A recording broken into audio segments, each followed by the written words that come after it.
Before I did any spray painting, I thinned my paint with about a 10% ratio of water to paint, and then I strained it.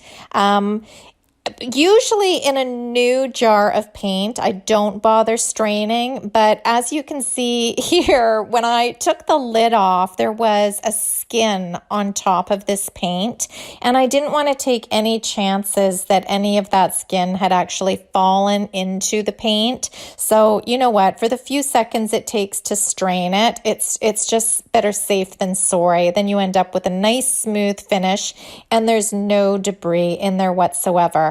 I would suggest that if you're using an open jar of paint or open can of paint, always strain it before you decide to shoot it through the gun.